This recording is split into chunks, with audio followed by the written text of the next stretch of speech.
Can U.S. military members truly exercise their First Amendment speech protections? What are the limits on free speech within the armed forces, and why do these boundaries exist? Hello, everybody, and welcome to, I believe, the 63rd episode of the Stories of Service podcast, ordinary people who do extraordinary work. And I am the host of Stories of Service, Teresa Carpenter. And today we have another amazing guest, and I always love it when I get to connect with fellow public affairs officers. He's a retired public affairs officer from the U.S. Army, Dr. Chase Spears. How are you doing today? Hey, Teresa, I'm doing just wonderful. How are you doing, my friend?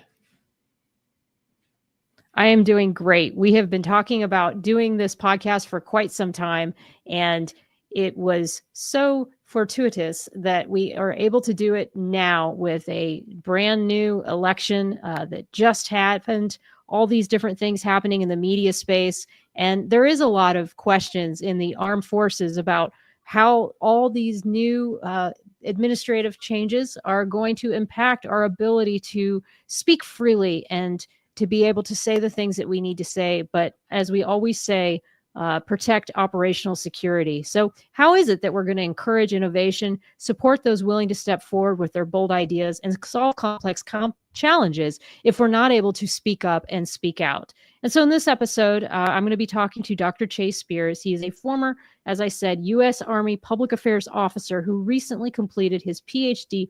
dissertation on the diminishing First Amendment protections for service members. And we'll explore how this erosion came to be, the impact on military culture, and what he envisions as possible steps to strengthen both our free speech and the effectiveness of our armed forces. Dr. Chase Spears retired in 2023 as a promotable major after a distinguished 20-year career in the U.S. Army, where he served in various critical roles, including Brigade Communication Director, Company Commander, and Public Affairs Training Advisor. His passion for civil military relations and communication ethics has led to widespread publication in respected outlets such as The American Mind, Real Clear Defense, The Washington Post, and the Baltimore Sun. His insights also appear in academic book chapters for Army University Press and Routledge. Dr. Spears holds a Ph.D. in leadership communication from Kansas State University, where he focused his research on military norms, culture, and political influences. In 2024, he founded a coaching practice dedicated to helping leaders cultivate courage and lead with conviction. Welcome again, Chase. It's great to be with you. Thanks for having me, Teresa. I'm excited about the conversation tonight. Me too. So first off, I always ask all of my guests who are military is, where were you originally born and raised, and what made you decide to raise your right hand? Okay, well, here we go. This is going to be a little bit of a tale. So I was originally born in Orlando, Florida. So every time, we just came out of hurricane season. And even though I'm in the center of the United States right now in northeastern Kansas, I saw a family in that area. And so every time I hear about the storms coming through, my heart's always going out down there. We ended up moving when I was a teenager, going up to north central Texas. And then from there, I ended up going to school in East Tennessee at a smaller Christian school called Lee University. And everything that I wanted to do was based on journalism. I was raised as AM radio was really becoming a big thing in terms of the news talk space.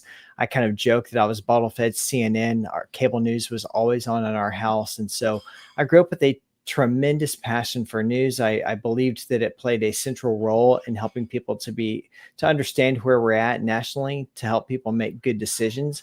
And so I was raised believing I want to be a journalist, and I eventually want to be in newsroom management. So I went and got an undergraduate degree in television and radio broadcasting and thought this will be it. But I graduated into an economy that was shedding a lot of journalists. And so from there, I went to the University of Tennessee up the road in Knoxville. I thought, well, working on a master's in journalism will kick open some doors for me. And as it turned out, while I was part-time working at a law firm there, putting myself through graduate school, I ran into Staff Sergeant Robert K. Lusk one day. He was downtown at the courthouse doing some, just basic criminal background checks for a group of recruits. I was there filing some paperwork for the firm.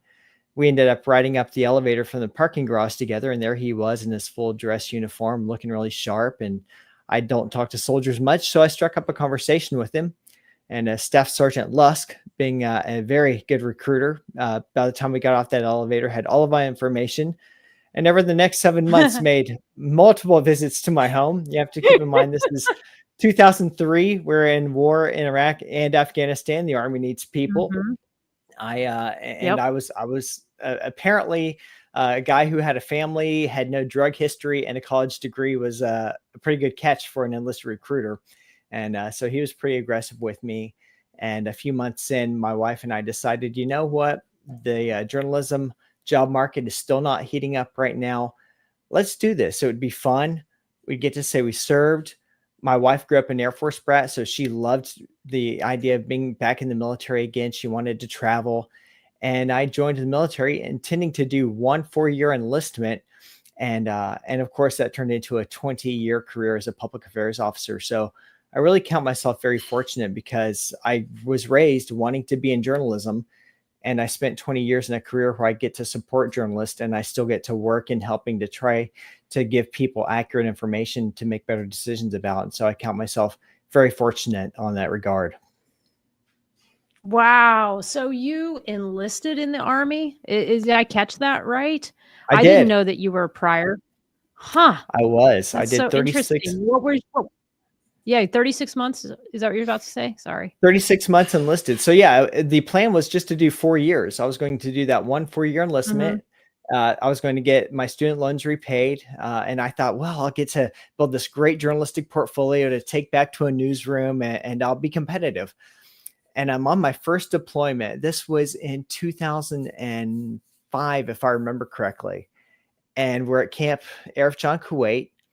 I was actually the television manager for CFLIC at that point in time. So I don't know if you remember, or if any of your listeners remember, when Don Rumsfeld made this famous quote: "You go to war with the army you have, not the army you want or wish to have at another time." He was answering a question about why soldiers didn't have as much armor as they wanted. I was the guy running camera Yes, for that event. So I that remember turned that. it. That was a an amazing moment I got to live through, and I got to work basically the next 90, 100 days working on crisis communication afterwards. So it turned into a really fun master's thesis to write. But anyways, uh, going back to the story of how I commissioned, I'm there in line at the chow hall at Camp Airfield one day, and our brigade commander, a man named Scott Lang, Colonel Lang, is also there. You know, we're outside washing our hands before you go in, and I'm there by myself. Usually I had a battle buddy, but this day, for whatever reason, I'm kind of on my own schedule, and my buddies have already eaten, so I'm there by myself. Colonel Lang looks at me and says, "Spears, who are you eating with?" I said, "Nobody, sir." He said, "You're eating with me." "Yes, sir." I'm a specialist, E4 at the time. So Colonel Lang and Yeah. I sit down, just two guys having lunch. I'm terrified. I'm an E4, wondering what I've done wrong, what I've messed up, what I'm about to get scuffed up about, that my brigade commander is picking me out to have lunch. And it turns out he's using it as a mentoring opportunity. He really wanted me to go to OCS, and he caught me that day, and he proceeded to, over lunch, make it very clear his expectation that he would receive an OCS packet from me. So after that day at lunch, I was like, well, I guess I have some homework to do for the boss. And so I did it and submitted it. And lo and That's behold, beautiful. shortly after we got back to home station, I had orders to go to the Benny School for Wayward Children and attend OCS there. And I commissioned as a signal officer, and I ended up doing it for another 17 years. Wow. It's such a testament to the power of someone who believes in us and finding that person who talks to you. I had the same thing when I was in a squadron. I had a couple of the NFO and a pilot who pulled me aside and did the similar types of conversations.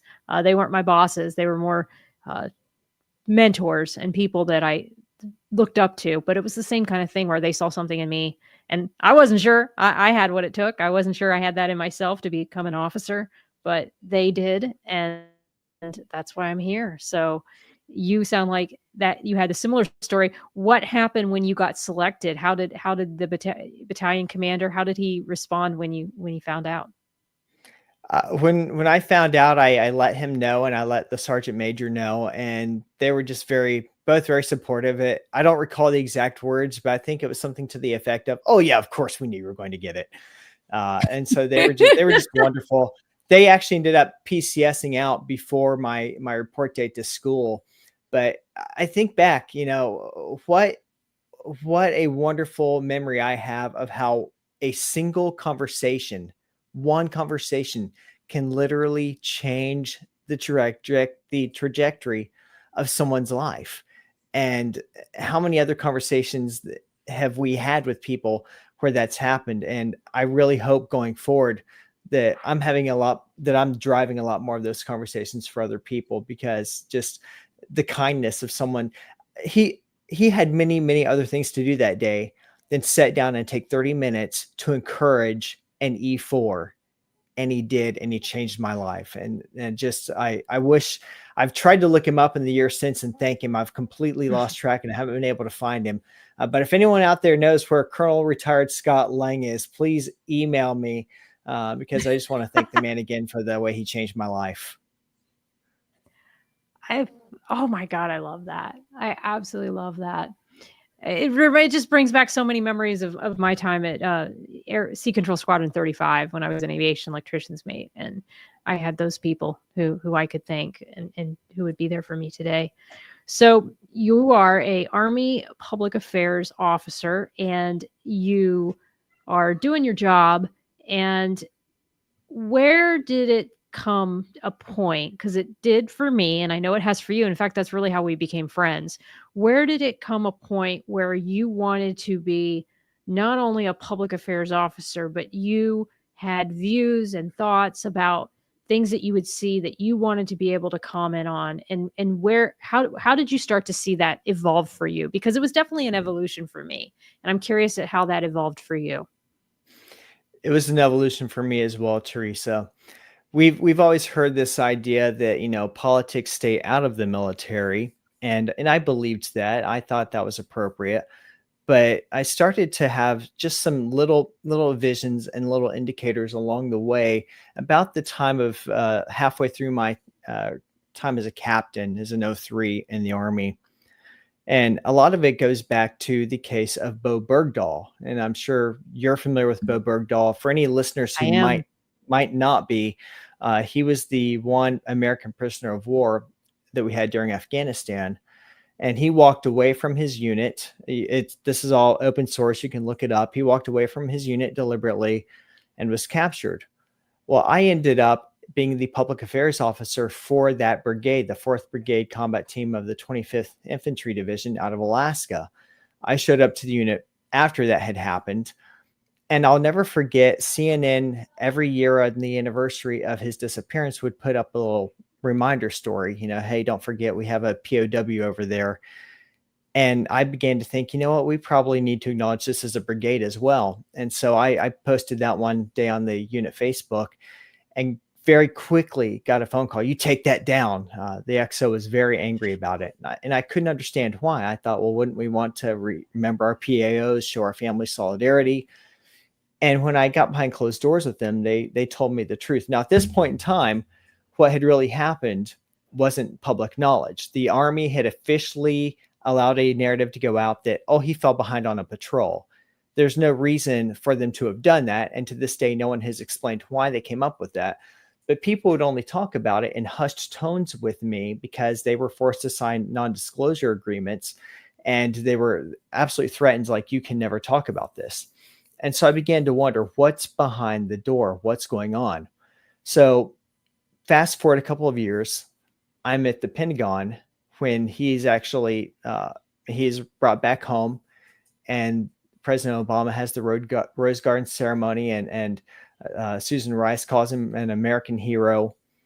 And I thought, that's not the truth. That's not what really happened. We need to begin talking about what really happened. I'm glad he's home. I'm glad he's safe, but there's no need to lie about this.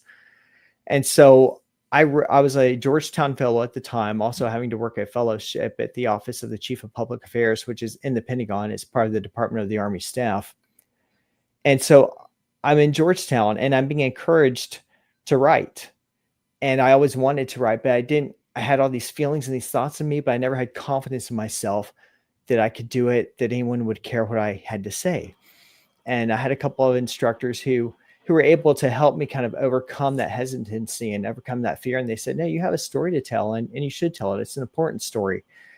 And so I wrote it down, and lo and behold, it got published by the Baltimore Sun. My first one out the gate, I get published by a big newspaper over there. And I was just absolutely thrilled about it. What was And it a story about? And it was a story. it Was it a story about this case? It was a story about this case. It was called A Soldier's Perspective on Bergdahl. And it was telling the frustration that those who served with him felt about having to be silenced about the truth. And by then, all the truth was out. So I was only sourcing things that were public record. The truth was that he had walked away from his unit. He didn't like his commander, and he thought he could just walk away from his unit and walk across Afghanistan to the division headquarters and complain about his battalion commander, and that would make everything better. And he got captured by the Taliban while doing so. And so anyways, I wrote this piece, and I got hauled into the Pentagon. It was made very clear to me how unhappy they were with me writing this piece, and that I shouldn't have done that. And I said, well, I didn't violate any regulation. Everything I did was according to the rules. I still have a right to speak. And they said, the rules don't matter. That's not how we do things as military officers. And so that was the next big indicator of, we have a disconnect between the rules and the expectations. And why is that? And I don't know how it is in the Navy, Teresa, but in the Army, we talk a lot about the say-do gap.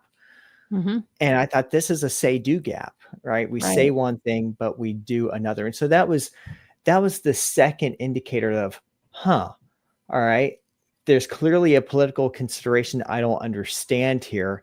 And I thought at the time, I'm still a young officer. There's got to be some geopolitical strategic thing that I don't understand. I'm trying to be open-minded about it. I'm trying to see, what am I missing? What can I learn? But what I learned was there are people in the military who will just run to a narrative because it's right there and it's easy, and you don't have to do work to find the truth. And then you will just stick to that narrative. And that's exactly what had happened with the Bergdahl case.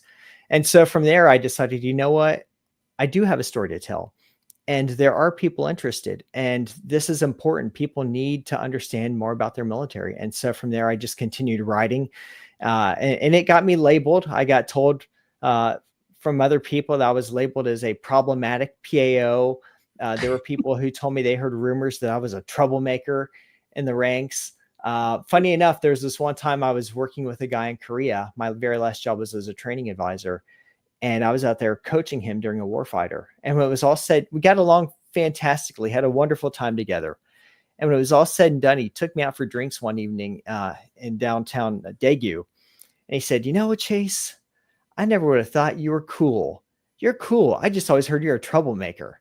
And so it was interesting to me to see just for the fact that you try to help. You're a PAO, and you're supposed to tell the military story. And when you tell the story in a way that is off script, what happens to you? And so that further got the juices flowing. And I started reading Clausewitz. I started reading history. I started reading military philosophy. And very quickly, I came to realize the military is inherently political. It always has been inherently political. It always will be inherently political. So let's talk about this. And my dissertation was really the culmination of all those things. Right. And what a story, because you're taught in Defense Information School, and you're taught that we are subjected to, we abide by the Constitution. Like, we should be loyal to the Constitution, not to the institution. But the institution doesn't have an obligation to always be truthful. And I think that's what has really made a lot of us PAOs, even the ones who won't speak up and speak out the way you and I have, feel somewhat disillusioned, is that sometimes we're forced to take a narrative that's not true. That's unethical, and that has really caused some PAOs not to want to continue on in the profession. And I think that understanding how did we get here is really important. So tell us a little bit about your dissertation and what some of the things that you uncovered in terms of this idea that the military needs to be apolitical. And really, what is that about when we're told that? Because they're talking out of two sides of their mouth, Chase, in my opinion. Because on the one end, if you read the guidance on political activities for service members, you're allowed to write a letter to the editor. You're allowed to write an academia think tank piece. But there's a lot of that's unwritten and in between the lines, which is you're allowed to write those things as long as they conform to the current political narrative. And that is who's ever in office, as long as you're agreeing with whatever side is in office, then you can write those things. But the moment you don't write things that are in accordance with the current political establishment, then, like you said, Chase, you're blacklisted. So how did we get here? That's a really great question. And how did we get here as PAOs? That's a rock that I'm still trying to dig underneath. But let me start with an anecdote. I'll never forget having a full colonel in the career field one day. He was chastising me for a post that I'd put up on LinkedIn. And keep in mind, this was a post that was required for a class I was taking at Georgetown, a class that was specifically directed by that same colonel's office that we all were supposed to take. And so I thought, you can't win for losing around here. You do what they tell you to do, and they're going to get upset at you about it. But I'll never forget this colonel one day pulled me aside up at Fort Meade, Maryland. And he said, when you became a public affairs officer, you gave away your right to any opinion that doesn't conform with what the Army would say. And I thought to myself, well, first off, I don't ever recall agreeing to that verbally. I don't recall signing a document to that effect.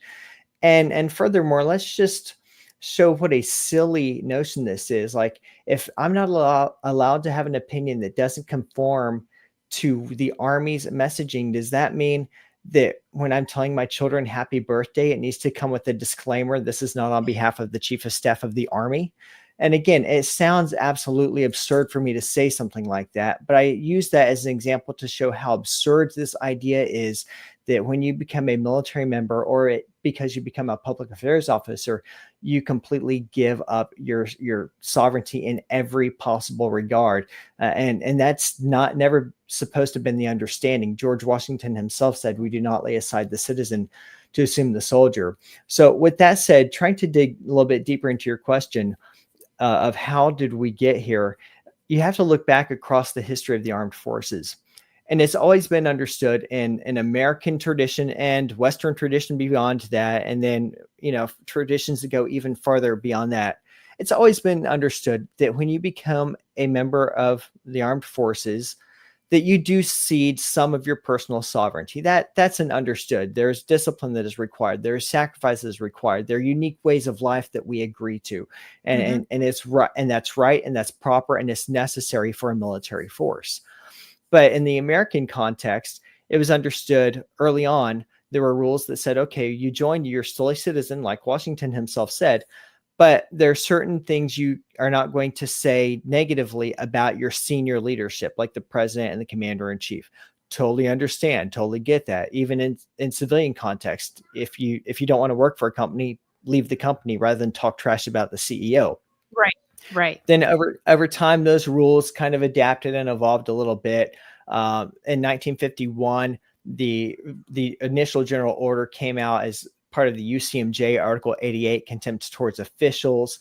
And then in 1957 is when the real shebang happens. This is when Samuel Huntington writes his opus, The Soldier and the State, which is a marvelous, marvelous book. And if I'd have said that 3 years ago, I wouldn't have believed it, because every alleged military scholar on Huntington says Huntington is the reason we have a non-political, apolitical norm, because he said it's so. Huntington does not say it's so. He proposes it as one of 4 different theories in his book, but he actually makes the case in his book that the military is very political. But what Huntington did was he said, look, we have decided after World War II to keep this army huge, because in the previous centuries, we'd raise it up for war, and then we'd take it back down afterwards because we didn't want standing armies. After World War II, America adopts militarism and says, let's keep this joker big. We keep it over 1 million man force ever since. And Huntington says, I encourage officers to start pulling themselves back from some of the domestic political processes that they've historically been involved in. And from there, that narrative creeps over time to, oh, now we have an apolitical military. And then in 1986, 3 decades later, we have Department of Defense comes out with Directive 1344.10, political activities by members of the armed forces on active duty. And that finally, for the first time, codifies what our speech can and cannot be when it comes to partisan activities. But if anyone reads that regulation, they will not find the word political. They will not find the word apolitical. They won't even find the word non-political in there. It speaks specifically to partisan activities, and it's a very limited set of limitations that were placed under. It's very small. It is, yeah. It's only a 15-page document, and about a third of that's appendices. But here's the catch. There's this one catch-all paragraph. I'm sure you remember, we talk about the catch-all paragraph in the UCMJ. Well, Article 92. Yep. Yeah. This has a catch-all paragraph that says, anything else not covered in this regulation that violates the spirit of this regulation is also a violation. And that has enabled commanders to run amok and basically decide on their own what is political or what is not political. And Trent Lithgow, Dr. Trent Lithgow, he works at the Command and General Staff College just up the road from where I live now. He did a really neat dissertation about 3 years ago at the University of Kansas. And one of his findings were that military members tend to view the out party at the time negatively and feel like they can freely speak against the out party, but they have to revere the in party. And so when you combine that with that catch-all paragraph in 1344.10, it gives us a bit of a roadmap to understand the reality that in the military today, whoever runs the White House, there's automatically kind of a sense that you can't criticize that party, but you can criticize the other party. Of course, things got a little sideways during the first Trump administration on that, and we can talk about that a little bit later. But it really is an example of narrative creep. People are misrepresenting Huntington right and left. When I kept reading about Huntington, the 4 or 5 years I was starting to really explore this, I thought, man, this sounds like a guy who I'm really not going to enjoy reading his work. And then I read his book and I loved his book. I found out that he's really taken grossly out of context by most alleged civil military scholars. Chase, that's fascinating. It just sounds like over time people have just interpreted this policy and these early scholars who put together some of these ideas in a way that it was never intended. I think that this is just such a hard issue because very few people really understand how to advocate in a way that is respectful, that doesn't have contemptuous language, all those things that we should be doing. But I think that if we would teach our service members how to do the kinds of shows that I'm doing. I mean, there is a reason why I've not been fired and I've not been told not to do my podcast anymore. I keep thinking it's going to happen at some point, and who knows, maybe it will. But I do believe that there's a way to do this, and there's a way to be on active duty, and there's a way to have a view and have an opinion. And I don't believe that we are doing our service members a service that they deserve by not giving them that education and that training. And I feel that that's an insult to them. And I believe that it is a stain on our profession.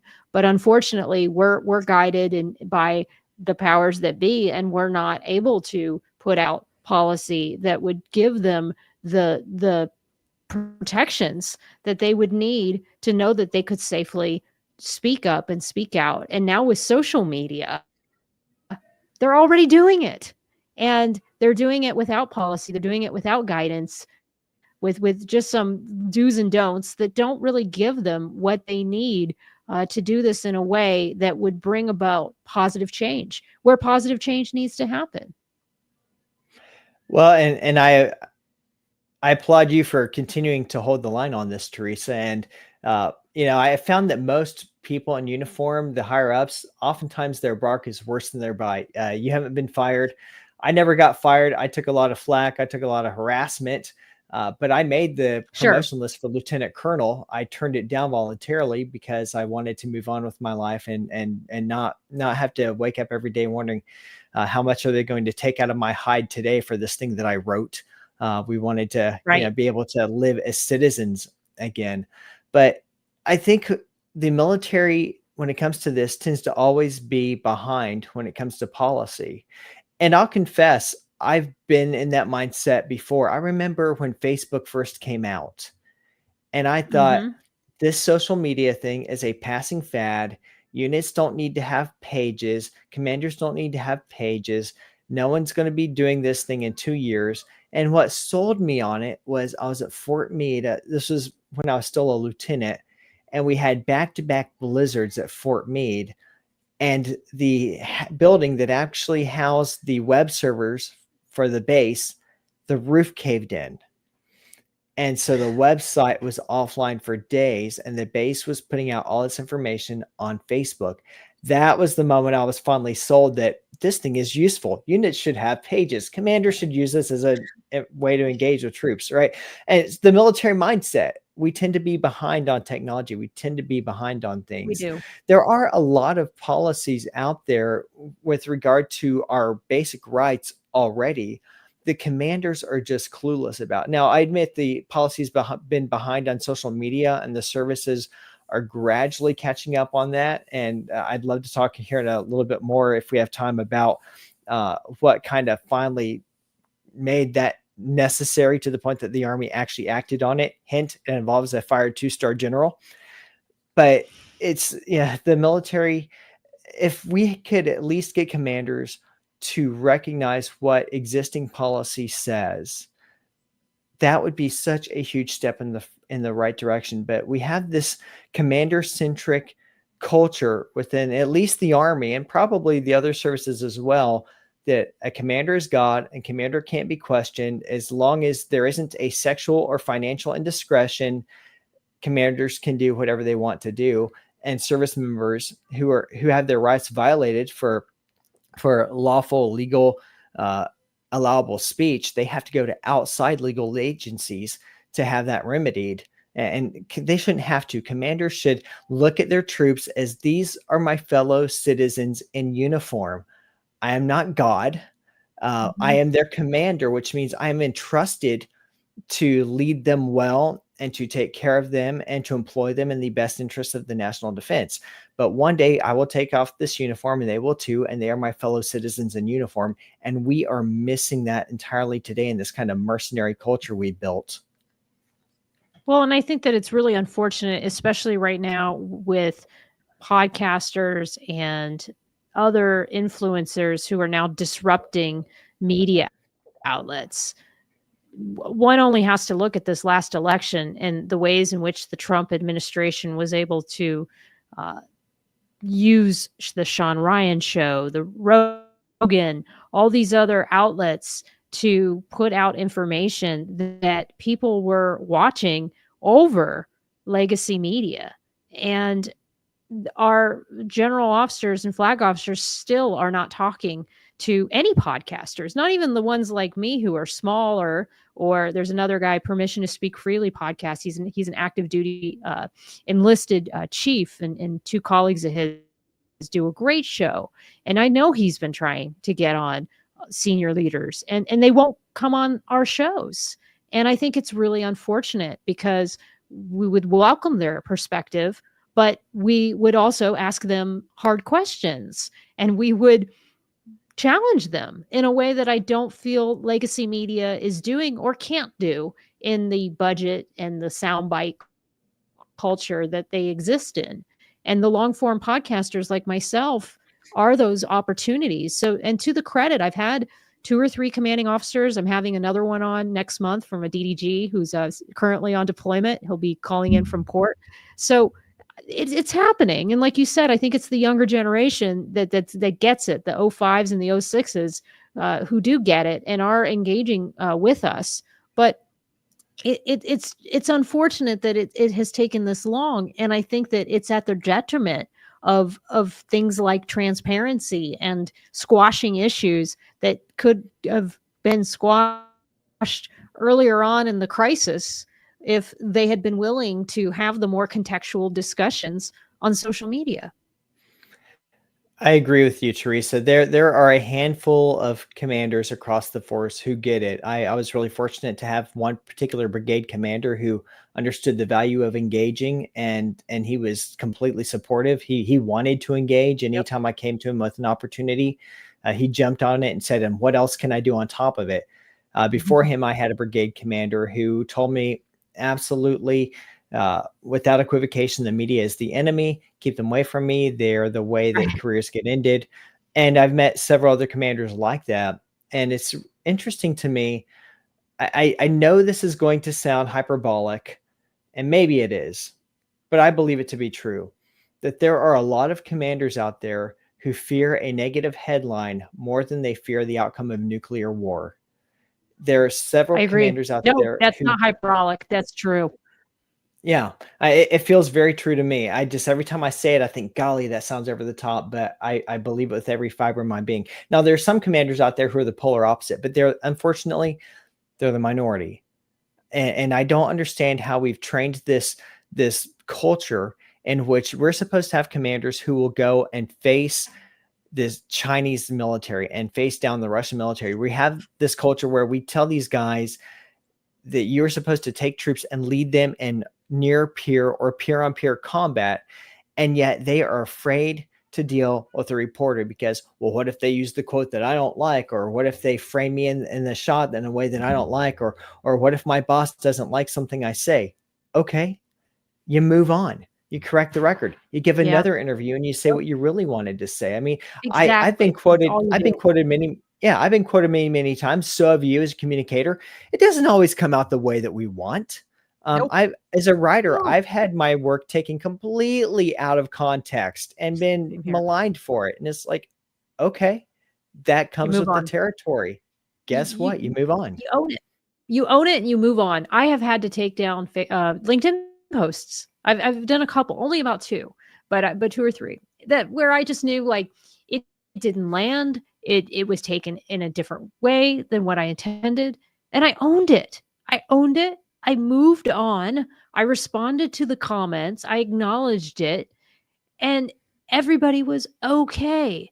And this fear of engaging, and I also just think that they don't think that they need to, they just don't think it's important, they don't understand how much what we're doing plays into the operational decisions that are being made and the ways in which their team even sees them. People are using these tools, the families are getting onto these sites and they are getting their information from these sources.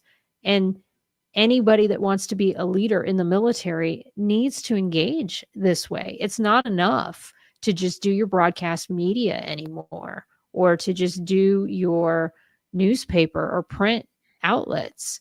You need to consider influencers and consider podcasters, and you are going to be able to contextualize very hard issues that the average American public doesn't understand by doing these shows. And a wonderful example, as we're going to transition, I know, to some current events, some spicy current events, is the new SecDef nomination. Everybody's going crazy about this thing he said about women in combat. How many of those people actually listen to the entire Sean Ryan podcast where he explains it? You might disagree that women don't belong in infantry units and special forces units, but did you really listen to what his argument is about how the way the studies were done to justify it? Did you listen to the fact that he didn't say one thing about women pilots? In fact, he said, go women pilots. That didn't stop Senator Tammy Duckworth, I think, and correct me if I'm wrong. I'm sure a reader will or an audience will. But she went on this whole thing about how I'm a helicopter pilot and how could he say that women don't belong in combat? Well, that's not even what he said. Watch the podcast. Watch the long form podcast. I'm not saying he's a great guy. I don't know the guy. I don't know one way or the other, but just listen to the entire source material before you make a decision on what you think of it. We're a soundbite culture. People look at the soundbite that they want to look at, and they make a decision based on their pre-existing perspectives or biases, depending on whichever one they may have at that point in time. But I saw that quote from Senator Duckworth, and with all due respect to Senator Duckworth as a fellow combat vet and as someone who lost her Mhm. legs in service to the nation, I have tremendous sympathy for that. And as a soldier to soldier, I have tremendous admiration for her, even though ideologically we're on opposite sides of the aisle. But I saw that quote from her today, and I actually tweeted about this and said, bragging about how sending women to combat so they can lose their legs is not the flex you think it is. Uh, I hold to the similar perspective of the nominee, Mr. Hegseth, who says, look, when we're assembling armies, we need to assemble armies that are the most capable and the most lethal. And there's certain roles that just men are better suited for. And the Department of Defense conducted studies on this and found that Yeah. that was true. But the Obama administration said, we don't care. And Mr. Hegseth is frankly citing scientific information. And for people to say, well, that's disqualifying for him to be the Secretary of Defense, they're running to the side that they want to run for. And it's unfortunate because these are important conversations to have. It's absolutely right to question the cabinet nominees. We want to make sure we get the best people in there possible. But for crying out loud, like, do ask real questions. Don't just run your Do your corners. homework. Yeah. That's what upset me about, especially somebody of her caliber. It really upset me because I'm like, she didn't even do her homework and listen to the whole entire episode. Because for one, it wasn't just all of women in combat. He made sure to say female engagement teams. He was talking very narrowly about women on the front lines of fighting in infantry units, in special forces units. He wasn't talking about women pilots. He even said that he qualified that. And to be honest with you, Chase, I haven't even heard the entire 3-hour podcast. I just took that one part because I was like, I wonder what was really said on that show. And I listened to the whole thing and walked away with a different perspective than the way in which some of my colleagues who lean more towards the left are saying. And it just disappoints me. And I feel the same way. And Chase will probably get into it about DEI. I have no aversion to diversity, to equality. I do not believe in equity. If equity means equal outcomes for dissimilar work or dissimilar effort or dissimilar abilities. And I think it's okay to say that. And there's, I think, a little bit of on the right, and you'll probably disagree with me, of fear mongering when it comes to the wokeism. Because I do believe that, I mean, I don't know, is critical race theory being taught in service academies? I don't know if it is or not. I don't know what you've been hearing on your end, but that is another thing that people are just getting so excited about on the far end of the right. And I don't know how much of that is overblown. I'd love to know your thoughts on that. Yeah, I'd love to dig in, and I appreciate you opening this up for us, even though I know we come from probably a little bit different perspective on it. One of the main things I respect about you is we can have these tough conversations. Is Yeah. I want to go back to something Sam Huntington said in The Soldier and the State. And one of those things was you must have a military that is naturally conservative. And why would he say that? He was not jumping up and down waving a MAGA hat by saying that. He was not saying everyone needs to be a registered Republican by saying that. What he was getting at is that in order to defend the nation, you are defending an idea. You're defending a philosophy. You are defending a way of life, a set of commonly held beliefs that we share as an American culture. And that is a broad culture, that is a diverse culture, but there's certain things that we rally around constitutionally as a people. And we say, this is what makes America unique, and this is what makes America great. And Sam Huntington was saying, you have to be a conservative in order to be a successful military, because what is the root word of conservative? We're talking about conserving, preserving, protecting, defending, perpetuating this idea of what America is, protecting it so it can be passed down. And the issue with DEI, wokeness, critical theories, this all goes back to the Frankfurt School, which came about in Germany following the Second World War, very informed by Marxist thinking, and which man is no longer created by God, that a species that is of unique value. And in Marxist thinking, we are all merely economic agents, and there are only two classes of people. There are oppressors, and then there are those who are oppressed. And those who are oppressors must be taken down and themselves become the oppressed. And those who are the oppressed must rise up over their oppressors. And so that's the root through which DEI and wokeness comes from. And the reason it's that ideology becomes dangerous when you import it into the military is because it directly collides with the notion of American exceptionalism. It directly collides with the notion of we are all free and equal together in this nation to do great things and to work hard and to try to achieve the things, life, liberty, and the pursuit of happiness. And those theories undermine all that. So how can you import those theories and say America is an inherently corrupt, inherently racist, inherently irredeemable country, and then go and be willing to die for it?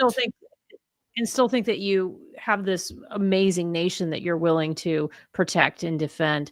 But I don't think, Chase, anybody understands that. What you just said is the history of the DEI, or whatever you want to call it. Because when I hear the word diversity, I think, great, good. I'm glad that there are diverse perspectives in the room. I'm glad there are different people who can bring different ideas to the table. When I hear equality, I say, great. I'm so glad there are different people of different races and cultures and genders and religions and all that. When I hear equity, I looked it up earlier today, the definition of equity, and it meant something different than what I think some others are saying equity means, because some others are saying equity means equality of outcomes, which of course I believe in merit-based work, and I don't believe in equality of outcomes. I get that we all started life in different places, and I get that some people aren't going to get to, but it's just like, I'm not expecting to go win a marathon or win become the greatest engineer in the world. Yes, we did all start in different places in life, and we all have different skills and abilities, and not all of us are going to be the president. Not all of us are going to be a famous actor or singer, and that's life. Life is that we're going to be different, and we're going to have different skills and abilities, and the military is going to take the best of the best, and they're going to take the people that can rise to the top and that are the most qualified for the job. And that's what we have to have, like you say, to be lethal and to fight, to be ready for that fight tonight. So I am all on board with that effort, but nobody ever explains the roots of DEI, and I think it's being mislabeled. I think that what you're talking about more is an ideology that is seeped in. And I do believe that that's also what leads to a victimhood mentality, which is also very dangerous, because once that mentality takes a hold of you, you don't have your power anymore. And you don't have that ability to dictate your own future. But nobody sees it because nobody has ever looked into the history or the roots of this ideology. They just talk about it, and then they have an opinion on it. Yeah, too few do. And Matthew Lohmeyer, I'm sure you know his name. He wrote a book called Irresistible Revolution back in 2021, and he was a squadron commander in the Air Force at the time, fired from that job for writing a book. He was a communicator. He wrote a book with some concerns about this. The book perfectly fit within what the regulations allowed, but he was fired anyways. You know, that catch-all paragraph in 1344.1 that we talked about earlier. And he's probably going to end up back in the Pentagon now as part of the administration. So I'm really keen to see how that ends up. But he tells this one particular story in the book that just really wrenched my heart as a man who is a commander myself at one point in time. How after the DEI trainings began, he had a young African-American soldier come into his office, a soldier who he had high regard for, who he had a great relationship with. That after these trainings, that soldier came in and started talking about how, wow, I never realized how horrible America is. I never realized how much of a victim I am. I never realized how oppressed you all make me to be.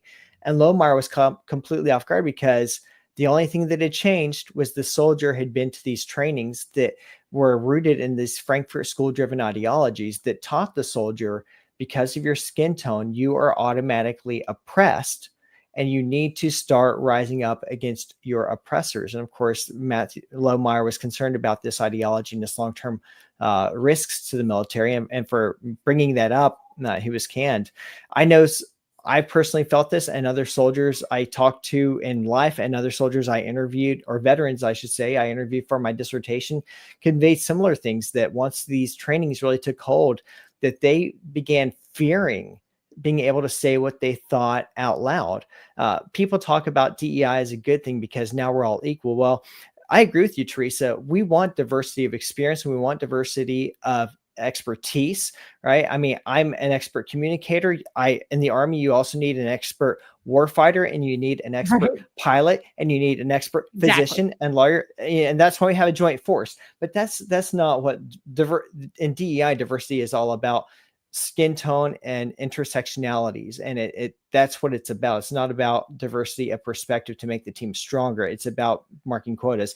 The E in it is equity, which is equality of outcomes, which is absolutely against everything the military stands for in terms of being, proving yourself, meritocracy. And then the so-called inclusion. Inclusion sounds great. Who does? These are value terms, and I know we've talked about value terms before. Inclusion sounds great. Who doesn't want to be included? I want to be included. You want to be included. My friends want to be included. My parents want to be included. My kids want to be included, right? But I have to tell you, how that really comes out is people who are meet with what Dr. Kimberly Crenshaw refers to as different intersectionalities. And those are all based on being on the oppressed side, which means a woman, someone of color, someone of an alternate sexuality. Those are the intersectionalities that they really want to be included. And then if you disagree with that morally, you are to be excluded and excommunicated and treated badly. And I can tell you personal stories of how I felt that one. And so I believe in a military in which we are meritocracy based, that we are mission focused, that we are looking to bring in the people who are most able to accomplish the mission. And within that, you're going to get a diverse crowd. The military has long been the most diverse organizations in America because we've sought out people who had this wide array of talents. And that's what we need. We need to get back to that and stop trying to just fill quotas that satisfy academics that do nothing to enhance our warfighting. Yeah, Chase, I don't think I've ever heard it really explained in those terms. And it's too bad that some two people who, like yourself or a person that's a DEI expert, or one of these people who really believes in this, couldn't get on a debate stage. I think that would be fascinating, and to really work through what this means, because I think that people would come to the same conclusion that I'm coming to as I listen to you, which is, well, yeah, I want the best person for the job. I don't care what color they are. I don't, even the prospective SecDef on Sean Ryan said that there might be a superwoman out there that can meet every single standard of spec forces. And if she can, then great. It isn't about discriminating against somebody because of their skin color or because of their gender. This is about making sure that we are choosing the best of the best for the professions that we need, so that we can be ready when the threat happens to fight back and to protect our country. And to that, I'll add, here's where I'll say the thing that's going to really spice things up a little bit. The word discriminate is not a bad word. The military, even though it is a naturally diverse organization, it is also a very naturally discriminating organization. There's a reason that it's only a small percentage of the population that can get into the military. We discriminate based on your height, based on your weight, based on your past, based on your habits, based on your mental health. I mean, there were hoops, that boxes I had to check to make sure I was qualified for military service. Same thing for you, same thing for every one of our brothers and sisters in arms. And so I think we need to get away from had this word discriminate being a boogeyman. The military naturally discriminates, and it needs to. It's never been about being a jobs program. It is about, how do we put together people who are the most capable of standing guard on the tower at night so the citizens inside can sleep safely. And you have to find a special person to do that. You do. You absolutely do. So tell me a little bit about how you feel about some of the things that we have been seeing in the news cycle with these different appointees. I was saying before the call, it seems like the transition team has been very smart in the news cycle, where every 24 hours I feel like we're hearing about a new appointee, and it's somebody prominent that has been either part of the campaign team or has been affiliated with the Trump administration. So I think that that's been very interesting following those developments, and I'm curious what your thoughts are. It has been very interesting to watch, very fun to watch. There are some people now who are criticizing some of the choices, saying, "Oh, look, it's a loyalist." Let's acknowledge the fact that every president brings in people who are members of their own party who have agreed with their policy perspectives. That's how cabinets have always been built. What's really unique about this cabinet is that President Trump is selecting people who don't have a whole lot of Washington experience. And there's some risk in that because Washington is complex. There's a lot to be said for understanding how it works. However, there's a lot to be said for bringing outside fresh perspectives in, because I don't think you and I would disagree that Washington, D.C. is broken and it needs a good shock to the system. It needs some efficiencies put in. It needs some bureaucrats to be displaced. And so overall, I'm really appreciating some of the nominees, especially, and I'll admit this, someone may call me biased. I say it's my perspective. I love a good reversal and I love a good sense of the turn of karma. Watching Tulsi Gabbard, who was herself put on a watch list, now being the director of national intelligence, Yeah. watching Pete Hegseth, who was called a potential extremist because he has a Catholic cross tattoo, now coming in to be the SecDef. There's just some wonderfully delicious sense of poetic justice. As one who has dealt with some of those kind of bullies in the chain of command, I've seen guys and gals who have faced some of that similar stuff coming in and, all right, well, it's all fun and games until I'm your boss. So I also think this could be a potential opportunity where President Trump is trying to start raising up another generation to be ready in 10 or 15 years for continued service at the national level, and trying to go ahead and move some of the older generations out to pasture. And frankly, based on the results we've had during the last 20 years, I think it's a good call to move some of the Washingtonians on out to pasture. So far I'm encouraged, and we'll continue to see how he builds it. Yep.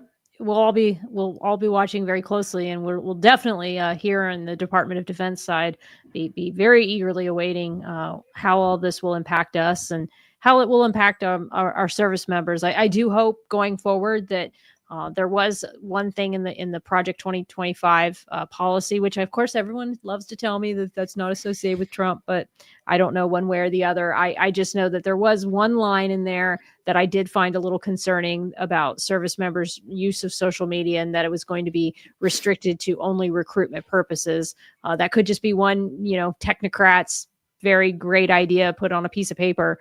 But I do hope that the administration will see the importance of free speech as they've campaigned and platformed on this notion of free speech. And while I do believe that troops' use of speech should also be confined to no contemptuous remarks, I do believe in that, and no OPSEC violations. I believe that there definitely needs to be some provisions there. I do not want our troops to be muzzled. I do not want our troops to not be able to have their YouTube channels, have their podcasts. I do believe that troops one day ought to be freely allowed to monetize. That is one portion that has not been clarified. And I do believe there is I have an inkling that there might be a military.com story coming out about that soon. So looking forward to that. And I'll surely be discussing more on that end. But what is your hopes going forward on some of these issues that we're discussing in terms of troops and free speech? Oh, I have some thoughts. Thanks for asking. So I do want to go back real quick and clarify something about Project 2025. What's lost in a lot of the discussion about that is Heritage Foundation is a conservative think tank. There are many think tanks throughout the nation. Most of them, of course, are headquartered there in Washington, D.C. There are conservative think tanks and there are left-leaning think tanks. So the Center for American Progress would be a left-leaning think tank, Heritage being a conservative one. And every think tank has a policy agenda, because at the end of the day, Congress doesn't have time to write legislation. Now, should they? Yes, they shouldn't be passing 2,000-page bills, but that's That's where an we're at right understory. now, Yeah. right? And these guys and gals don't have time, and their staffs don't have time to be drafting these 2,000-page bills. They reach out to the think tanks. Think tanks write legislation. That's something that a lot of people don't know. And Heritage was a little bit more, they did a little bit more marketing on Project 2025, which was their big push for a Trump administration, than most think tanks do. But I promise you, every left-leaning think tank in DC had a counter document ready to go if Vice President Harris had won the election. And so it was kind of made into a boogeyman. And I read that line that you were talking about, the section talking about Department of Defense. I believe, don't hold me to this, but I believe that particular section was written by Chris Miller, who briefly served as the Secretary of Defense in the waning days of the first Trump administration. And what he wrote about was that official social media channels, i.e. unit social media channels, or maybe the official personas of, the commanding general of, chief of staff of, Okay. that their social media channels should not be engaged in social activism, but should instead be focused on recruiting. That's Because absolutely valid. Yes. and a lot of that goes back to the whole Pat Donahoe debacle when he was the commanding general of Fort Benning and was very overtly using his page for social activism, and it caused a lot of unnecessary and undesirable press for the Army and the Department of Defense. And so that's what that was speaking to. That there was nothing in there speaking to service members' personal social media That use. context is very helpful, Chase. Thank you. Okay. Yes. And so what I think going forward, I agree with you, Teresa. We did not lay aside the citizen to assume the soldier. I freely admit I'm conservative. You know this. I get a little irritated when I see social media content from one of my left-leaning brethren. Just like when they see my content, they probably get a little bit irritated too. And that's part of being Americans, right? Yes. And that's okay. And that's fine. And some of them I can have great conversations with, and some of them you're friends with. Yeah. And some I'm friends with, and then some don't like me anymore and they unfriend me, and I'm sad about it, and life goes on. It's okay. I still respect their citizen rights. And oftentimes I'll reach out and send notes and be like, can't we still be friends? And if they ignore me, I'm like, well, I guess I lost them. All right. Comes with the territory, it's a sad thing, comes with the territory, but right. But we need commanders to understand what the actual rules are, and we need service members to be smart. I think it's absolutely right and appropriate for service members to express their views within the legitimate confines of the current regulation. Yes. Right. And the confines of that regulation are very clear, and commanders need to get trained on that. That said, they need to be judicious in how they use their official positions in doing so. Like when I was on active duty, I was very cautious. I'm not in my uniform in my profile picture. I didn't have, U.S. Army Major Chase Spears up in my profile. I'm Chase. I'm in civilian clothes. I'm off duty. This is what I think. And that the current Department of Defense social media guidance actually specifies that now, that you can have a social media channel, but you can't be in uniform. You can't use your rank and position, because a lot of people will capitalize off their rank and position to try to then get involved in political affairs. And I could spend a whole another hour giving case studies on that. I will not bore you with it. If you want to do another talk about that sometime, I'd love to. But I want soldiers to have their opinions, but I want them to be smart about it. Remember that if you're in the uniform, the moment you're in the uniform, you represent the uniform. Now, when I take the uniform off, I represent me. You represent Teresa right now. In this moment in time, I don't look at you and see Department of the Navy. In this moment in time, I see Teresa. Tomorrow, if I were meeting you at the office, you'd still be my friend Teresa, but I would know we're probably talking business when I see the uniform. And so soldiers just need to be smart about that. And that would help so much. But that said, there's not an easy answer to this. There is a lot of gray space because of the influencer culture. And you've got those influencers, especially on Instagram now, who do market themselves off of the uniform, and their Instagram channel is just filled with post after post of them in uniform. And that's where political advocacy and monetization play a part. And I don't believe that we have good policy to address those two issues. I do believe that there are those people that are capitalizing on the uniform. And how do you determine the ones who are capitalizing on on being in the uniform? I mean, being in my uniform occasionally on a social media post, Chase, will happen. You'll if you scroll through my LinkedIn feed, it doesn't happen that often. I mean, I'm definitely out of uniform more than I am in uniform, but it is a part of who I am still. I mean, I'm still a public affairs officer for, Naval Construction Group 2 here in Gulfport, Mississippi. That's still my job, my day-to-day job. And so every now and again, I'm proud of something I do at work. And yeah, I'm going to post about it, or I'm going to share the LinkedIn page of my command or something like that. And I just don't think that we are doing our troops a good service by allowing them to have that flexibility to tell their military story in a way that brings credit to the military. But then when they want to speak up and speak out, and they want to be, I don't even want to say the word political, when they want to just have an opinion about an issue, that's okay too, just as long as that particular post doesn't show them in uniform. And you'll hear JAGs advise that way, but nothing's very codified when it comes to that. And you could say the same thing about a monetized post. On a monetized post, don't post that in your uniform. Make that your civilian post. But right now we're in this like world of gray we're like the wild, wild west, where some people are getting cracked down on and told to take their YouTube channels down. Had a colleague, a fellow YouTuber who this happened to for this issue, who was monetizing. And then some people who are just allowed to freely do it. And that's what I would call selective enforcement. And I believe that needs to end. I completely agree. And the enforcement is incredibly selective, and that is incredibly frustrating to me. It was about a month ago, we had the Association of the U.S. Army conference up in D.C. I didn't attend, but I know about it because a lot of my friends went. So I'm seeing pictures of it.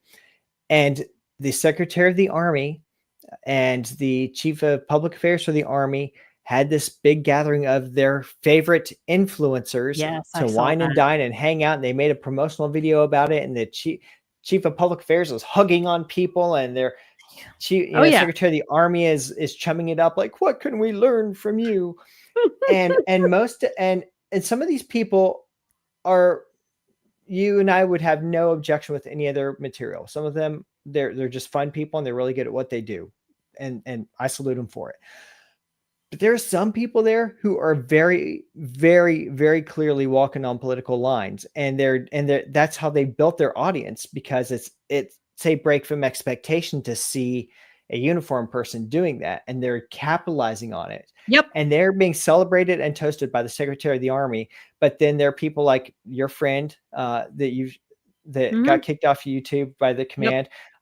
There are other people that I know that have been harassed and threatened. I didn't have a big online presence, but the little one I had, I was on my transition fellowship at the state capitol of the state of Kansas, and got a call from the Sergeant Major of the Army, pissed off that I had tweeted a criticism of him, of how he was behaving on social media. And basically what I did was I retweeted a news story that was talking about the political activism that his account was engaging in. And this had been a long point of discussion over his entire tenure in that office. And it was frustrating a lot of us in the public affairs realm. And finally it broke into the news, and I was like, what's in the news? I can talk about it now. I was locked. I had 224 followers on a locked account, and still got a harassing call from the Sergeant Major of the Army's office. And meanwhile, influencers who are way deep, definitely deep in the political arena, but are celebrated. But they're celebrated, and so that's the problem. Yep, that's the problem. It's absolutely known that there are favorites, and there are those who are on the outs. And as long as you have that in this culture, it diminishes trust. Correct. Absolutely, Chase. And that is the piece that I do hope as a military we clean up, because it is wrong and it's unfortunate. When I saw what happened to my YouTube colleague, it scared me into even asking to monetize, because I realized that while I could be permitted to do so, and not that I'm going to make a ton of money, I always say that I'm a smaller podcaster. All I want is some quid pro quo here and there. And I love saving money. As you know, that's a huge value of mine. And so it would just be nice to have some sponsors and to help out some nonprofits that help me. And it would be neat to learn the game of how to incorporate ads into my podcast and how to do all those things that I see some of the larger guys doing.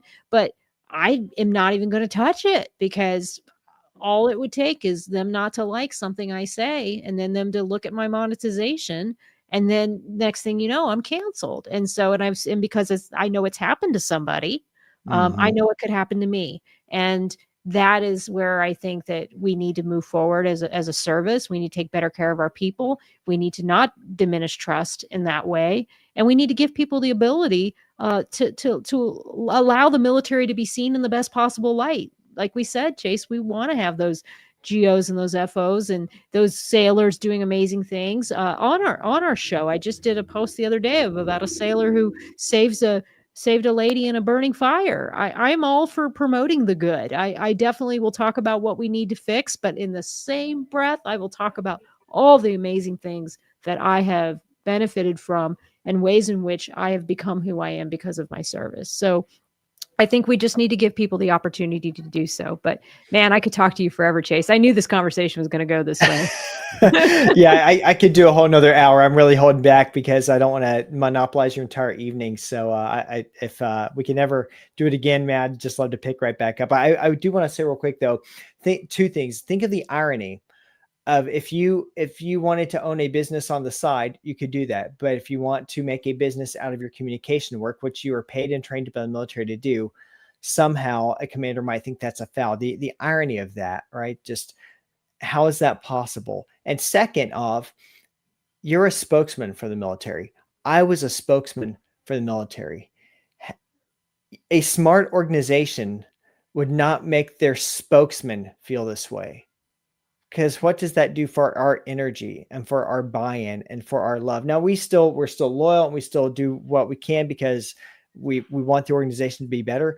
But by gum, if I were a business owner and I had someone out there that I was paying to represent me publicly, I wouldn't want them to have the slightest reason to ever question my integrity and my fairness. And yet commanders do it daily. Right.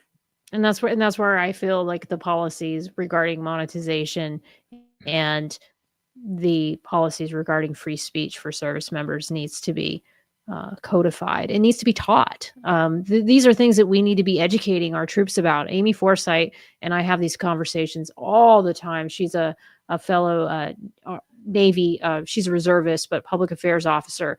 And she talks about how we're really just doing our troops a disservice by not giving them the tools that they need to successfully be an online influencer, because active duty content creators are here to stay. There's a lot of us out there. We're not just a few now. Like you said, there are some of them that are being courted at the highest levels in our Pentagon. And then there are others, I think, like myself and you, who not necessarily we're courted by. It's so funny too, because there's a lot of people who I think silently like both of us. And I, I get the little side messages or occasional likes from particular leaders in our business. And so I think people like us more than we realize. They just don't want to admit that they do, because we take on hard issues and we talk about tough things, and not everybody's willing to do that. So I applaud you. As you know, I'm a big fan of your work. We don't always agree on everything, but I don't think we always have to. That's the beauty of life. So thank you so much for this opportunity. And if there's anything else you want to add, let me know. Well, it's been a joy. I'm just so grateful that you're willing to have these conversations. And I was struggling not to break in and say just a moment ago, so you get the DMs from people too who will say, I really agree with you, but I can't be seen agreeing with you out loud. Yes. Right? Like how weird is that? And that's why I do what I do now, coaching leaders into trying to be courageous and say, come out of the cave, man, come out of the cave. You're a citizen too. Like the country needs you to engage in this. Your kids need you to engage in this. On your deathbed, you're going to need to know you engaged in this. Yeah. have an opinion. And like I really do mean, like, the dearest friends of mine disagree with me on things all the time. And you know what? I respect them more because of it. When I can have a good disagreement with someone, I'm like, yeah, this is getting spicy. Let's talk about it, you know? And I just want to get at what there's some common ground there, or there's a truth that we can both agree on. I mean, that's what makes life grand. So, thank you so much, Chase. It's been an excellent conversation. I told my husband, I said it was going to get spicy tonight, and I told him what we were going to talk about, and he rolled his eyes and walked out the room. So, oh, Yeah, man. my wife was happy not to be in the office. She's like, "Oh, this again?" Yeah. But Oh, no, it's man. been a joy. I'm just thank you so much for doing what you do, Teresa, for being a friend, and for having me on. I applaud you on a lot more than you probably realize, and I'm grateful for the chance to have this conversation and share with your listeners. So thank you. Awesome. Awesome. Well, I'll meet you backstage. I'm just going to go full screen for a moment and close out the call, but thank you so much, Chase. You betcha. All right, guys. Thank you so much for another episode. This one I definitely really liked, and hope you stuck around. I know I'm a little bit over the hour mark. Next week, we are going to have a Veterans Affairs whistleblower. And I know that veterans of the Department of the VA has been in the news a lot lately, too. I think also because of the prospective SecDef and his comments on Sean Ryan. So I can't wait to get into it. He actually wrote a book about his experiences at one of the VA vet centers. I'll be probably doing some promo for it next week. But thank you all for joining me tonight. As I always close out these calls, please take care of yourselves, take care of each other. Have a wonderful evening, and bye-bye now.